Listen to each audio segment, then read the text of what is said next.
खुद अखिलेश यादव भी हमारे साथ मरकटवाड़ी में आएंगे। हम इसका बैलेट पेपर पे मतदान लेने के लिए हम पूरी तरह से पूरा पूरा इंडिया गठबंधन पूरी तरह से हम उतरेंगे उधर। लोकशाही के माध्यम से हम न्याय मांगेंगे। इन्होंने जिस तरह से लोकशाही का हत्या किया, डॉक्टर बाबा साहब अम्बेडकर का हत्या किया, इस लोगों ने जिस तरह से पैसे का बारिश किया, जिस तरह से पुलिस के वाहन से पैसा लाया। और दूसरी बात, मेरा भी कुछ रिलेटिव आईएएस आईपीएस है, उनसे जानकारी से हमको मिला है। हम भी 50 साल बार बार बोलते हैं बीजेपी वाले कि 50 साल आरएसएस बोलते हैं, 50 साल कांग्रेस सत्ते पे है, तो हमारा भी कोई ऑफिसर है। एक भी ओबीसी ऑफिसर उधर उनके पास नहीं है, लेकिन उनका ही ऑफिसर हमको आके बोलते हैं हम ईवीएम से जब इलेक्शन हुआ 23 तारीख को।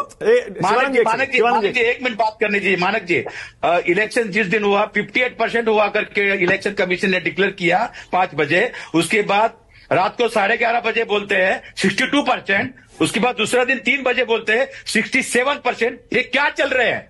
क्या कोई पूछने वाला नहीं है? किस तरह से इन लोगों ने 8-9% बढ़ा के जिस पद्धति ने महाविकास आघाड़ी का हत्या किया है इस देश में, गरीब, दलित, मुस्लिम, फार्मर, इनका हत्या हुआ है। लोकशाही के माध्यम से हम न्याय मांगेंगे, हम छोड़ेंगे नहीं। अच्छा, ये सरकार कैसा चलता है सुनिए शिवानंद जी, देखेंगे। मानक शिवानंद जी, इसका मतलब आपके विधायक शपथ नहीं लेंगे महाराष्ट्र में?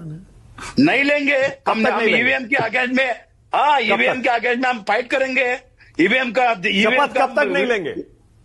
नहीं, जब तक ईवीएम का हम न्याय जिम्मेदारी से आके बोलना मार्केटवाड़ी में मतदान लीजिए, न्याय पते लोकशाही के माध्यम से हम जाएंगे। मार्केटवाड़ी में आपकी डिमांड क्या है? क्या दोबारा मतदान की ईवीएम से मांग है या फिर बैलेट पेपर से मांग है? बैलेट पेपर से एक बार होने दो ना, दूध का दूध पानी का पानी होने दो। अगर आप लोग फॉल्ट नहीं है तो लोगों को जन समुदाय पता होने दीजिए। शिवानंद जी मानक जी मेरे को डेली फोन आता है। हमारे मित्र लोग महाराष्ट्र में है या बाहर, वो लोग कोई भी फोन किया ना, हम कांग्रेस को मतदान किया, शिवसेना उद्धव गुट को किया, शरद पवार जी को वोट किया। लोकसभा का इलेक्शन के टाइम 3 महीने पहले पूरी तरह से महाराष्ट्र विकास आघाड़ी सत्ते पे थे। कांग्रेस का एक एमपी था। अच्छा, आप देखिए आपकी बात में इतना कॉन्ट्रडिक्शन है। खुद ही आप कह रहे हैं कि लोकसभा चुनाव में आप जीते थे, वो वाला मतदान सही था, तब ईवीएम सही था। अब विधानसभा में आप हार गए तो खराब हो गया। मेरा सवाल खराब बोले तो अडानी। शिवानंद जी रुकिए ना, देखिए बहुत सारे मुद्दों को मिला रहे हैं आप। मैं आपसे सीधा ये पूछ रहा हूं, मार्केटवाड़ी में आप कह रहे हैं कि हमें बैलेट पेपर से चुनाव करवाने दीजिए। अरे आप कैसे चुनाव करवा लेंगे? आप संविधान की लाल किताब हाथ में लेकर घूमते हैं, उसमें साफ साफ लिखा है कि चुनाव आयोग चुनाव करवाएगा। कहीं आप थोड़े करवा सकते हैं।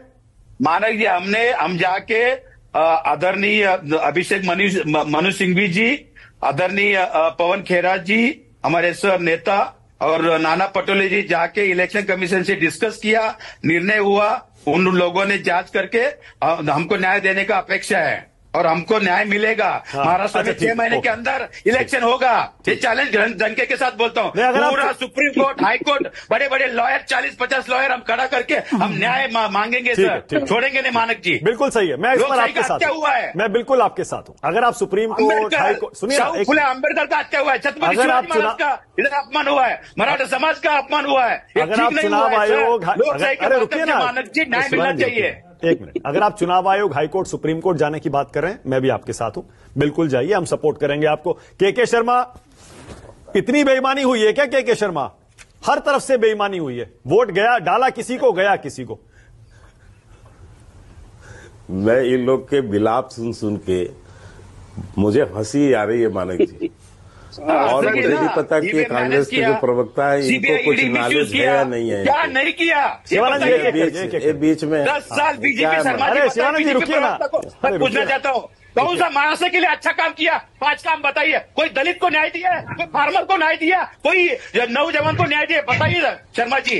अरे इतना गुस्सा मत होइए शिवानंद जी, रुकिए ना, जनादेश आया है, रुकिए ना 1 मिनट प्लीज। एक जनता ने जनादेश की जो कालिक आपके मुंह पे पोती है, आप उससे बहुत जो है प्रताड़ित है, विलाप हो रहा है। आपको इतनी भी समझ नहीं है। आप अभी कोर्ट की धमकी दे रहे हैं। 23 तारीख को परिणाम आए, 26 तारीख को सुप्रीम कोर्ट में एक केस दायर था ईवीएम को लेकर। सुप्रीम कोर्ट ने 26 नवंबर को जो निर्णय दिया है, और जो उस समय फटकार लगाई है ये कहते हुए कि जब जीतते हो तब ईवीएम सही है, जब हारते हो तो ईवीएम खराब है। ये अभी 26 नवंबर का शर्मा जी माने के 3 दिन हमारा बोलने का ये है कि बीजेपी प्रवक्ता साहब को बदतमीजी। मानक जी ये क्या डिबेट है? शिवानंद जी एक करके बोले, एक करके आपको सबने सुना, शिवानंद जी सुनना चाहिए। आप ऐसा डिबेट कराते? ठीक है मानक जी, ठीक है। उनको कभी ये पहली बार जिंदगी में डिबेट में आए क्या? हाँ पहली बार आए। आप ही सिखाइए। मैं ये कह रहा हूँ, हाँ चलिए आप सीखना ही पड़ेगा भाई। इनकम टैक्स लेके आप हमको धमका रहे हैं। जनता सिखा रही है आपको। नहीं हाँ जनता सिखा रही है आपको, आप चिंता मत करो। आप मानक जी आप ये मत कराइए। प्लीज थोड़ा मुद्दे पर आगे चलते हैं, दर्शक भी जानना चाहते हैं मुद्दों पर पार्टियों की राय। हाँ चलिए के शर्मा बोलिए। मानक जी बाकी समय तो आप हम लोग के जो है वोट डाउन कर देते हैं। यहाँ कांग्रेस से स्पेशल आपको वो मिला है क्या? हम लोग की तो आप आवाज बंद कर देते हैं। नहीं बोलिए, जब बुलवा रहे हैं आप। नहीं बोलिए। अब मैं सुनिए, अब मैं पॉइंट टू पॉइंट आता हूँ।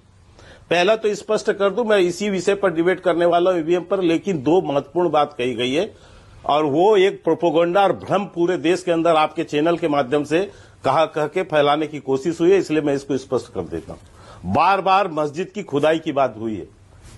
मैं मानक जी चुनौती देता हूं, अयोध्या को छोड़कर काशी हो, मथुरा हो या भोजशाला हो या संभल हो या और कोई हो, एक जगह मुझे बता दीजिए जहां 1 इंच किसी मस्जिद में खुदाई हुई हो, 1 इंच जमीन भी खोदी गई हो। यही झूठ अखिलेश यादव ने सदन के अंदर बोला, यही झूठ अभी शिवसेना के प्रवक्ता बोल रहे हैं, यही झूठ जो है समाजवादी के प्रवक्ता बोल रहे हैं। ये देश में आग लगाने की कोशिश जो है ये इन लोग के द्वारा होती है, ये झूठ बोल के। और मैं बार बार कह रहा हूं, आप मुझे बताइए कहां पर खुदाई हुई। लेकिन ये झूठ बोल के एक वर्ग विशेष में आग लगाना, जो उसमें कम पढ़े लिखों के अंदर एक भ्रम पैदा करना और देश की जो है सौहार्दता को बिगाड़ना, इसी का इन लोगों ने सुपारी ले रखा है यहां पर। इसलिए एक लाइन मुझे बोलना जरूरी था।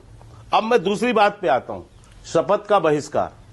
शपथ का बहिष्कार करके आपने इस देश के लोकतंत्र का अपमान किया, आपने जनता के जनादेश का अपमान किया है। मानक जी ये शपथ ना मुख्यमंत्री का शपथ है, ना ये शपथ किसी अन्य मंत्री का शपथ है। ये शपथ जो है ये विधायक के शपथ हैं। जिस विधानसभा से आप चुनकर आते हैं, जिस जनता ने आपको वोट देकर विधायक बनाया है, आप उसका अपमान कर रहे हैं। ये आपको शपथ लेना है, ये किसी और को शपथ नहीं लेना है। आप ऐसा शपथ न लेकर आप संविधान का तो अपमान कर ही रहे हैं। उस विधानसभा की जनता जिसने जिता के आपको भेजा है, आपने उसके मुंह पे जो है कालिक पोतने का काम किया है, उनके जनादेश को आपने अपमानित करने का काम किया। यह होती है इस शपथ की। और दूसरे दिन मैं पूछना चाहता हूं, भी बड़े जोश में बोल रहे थे कांग्रेस के प्रवक्ता, नहीं लेंगे शपथ, और जिस दिन ले लिया बाबू, ये जो है थूक के चाटोगे, थूक के चाटना पड़ेगा। बात कीजिए शर्मा जी, आप उछल के बोल रहे हो ना बीजेपी, इसलिए थूक के चाटोगे कि सदस्यता चली जाएगी। संभाल के ही बोल रहा हूं मानक जी, मुझे बोलने दीजिए। आपने हमारा नेता राहुल गांधी जी का घर खाली किया, जानकारी नहीं है, खासदार की एमपी खाली किया। अरे भैया 3 बार थूक के चाट चुका है, 3 बार थूक के चाटा है। नरेंद्र मोदी साहब हारे थे। मानक जी मैं बता रहा हूं, आप नासिक हार गए, क्या बात कर रहे हैं? बड़ी बड़ी बातें कर रहे हो। शिवानंद जी